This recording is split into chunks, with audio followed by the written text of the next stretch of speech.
We're standing here by really one of probably the flagship building at the 4-H Memorial Campgrounds.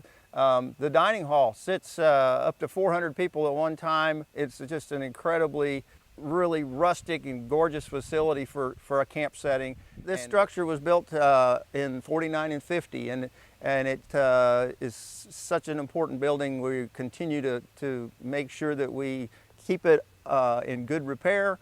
And there's actually some new windows going in right now and some new siding.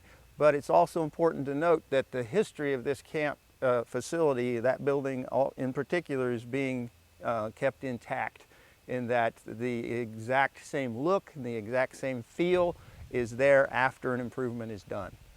So it was a little different when Dave started here in the 80s. There's a porch on here now, and I've seen pictures, but I know its history was at one time it was a deck, right? Right, there was a deck and that you could walk up on, and when I started it, unfortunately, it had gotten to the point where it was actually falling off part of the post at the far end, so it was really at a state of disrepair where it had to come off. But yeah, it had a railing around it and steps going up on either end. Well, so I've seen pictures where there were girls standing up there with their dresses on, getting ready for the dance, on the last night of camp, which is still a tradition out here. Right. Standing up there and looking out over the Giant's Foot Mall, it's called out here, which is basically an aerial view of the camp. The layout of the cabins kind of had a footprint look to it.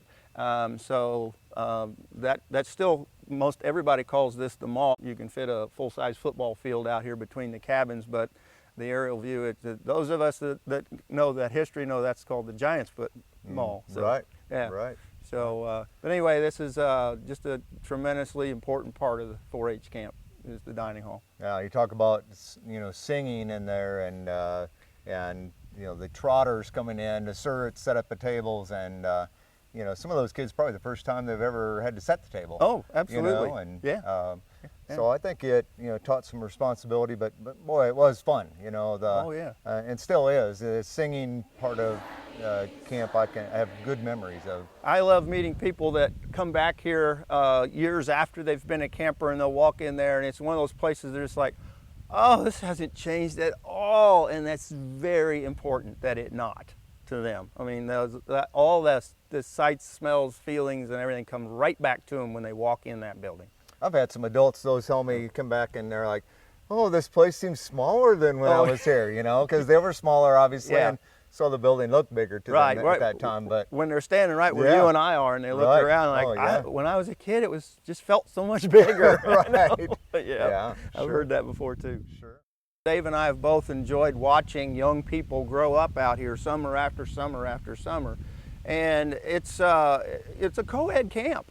So there's going to be people, again, exploring their youth. They're going to learn how to interact with boys and girls, girls and boys, etc. I mean, again, the camp dance is a big deal. And managing, that scares some people to manage a facility like that. I relish it. I think it's outstanding that it's here and can do that for kids. And it is a safe environment. It is a controlled place. But we have seen many people meet with lifelong friendships and marriages that have resulted from meeting at camp.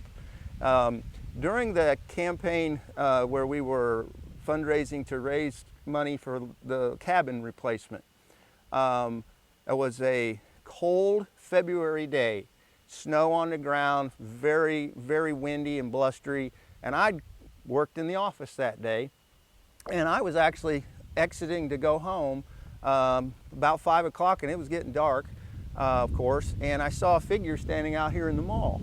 I thought, I didn't know anybody else was around.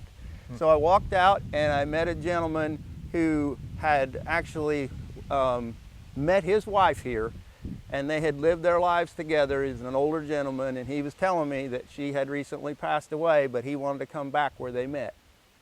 And there he was standing there in the snow, and it was extremely moving. When we're all done with this, I guess I'll speak for myself and let you comment, but I think we want to come back here someday as old guys and stand here again and see that it's kept its traditions. It's kept, it's being cared for through the university and Illinois 4-H that this is an important part of what our organization should be doing. And they should continue to support this. The cabins behind me are the most numerous style of cabin out here. These are the ones that they decided, this little offset cabin area with a breezeway in the middle. The breezeway is a famous hangout spot for campers when they're just relaxing and socializing at camp. The cabins that were originally here have been removed and replaced with these log cabins. The others were a stick-built structure with some horizontal siding on them. This design of the log cabin is set, those cabins just eventually wore out. And so there was a campaign in the late 90s, about 96 is when that started, that again, to rejuvenate this facility and breathe some new life into it, yet wanting to preserve the history of it, all at the same time, the original name that was fundraised for the cabin had a county name on it, because county 4-H clubs say the Moultrie Cabin, okay, as an example. That name is still on the plaque of the new cabin, but there's also the name of the donor that donated for this second cabin that sits in the exact same spot and it's the exact same design. It's just a different structure. So there's two names on cabins now, and we fundraised $15,000 a pop to get these cabins replaced. And that project was just incredibly successful and a real joy to be a part of. I've worked out here for 21 summers, and it has opened my eyes to what young people can be when they are just given the boundaries to stay within, yet the freedom to be themselves.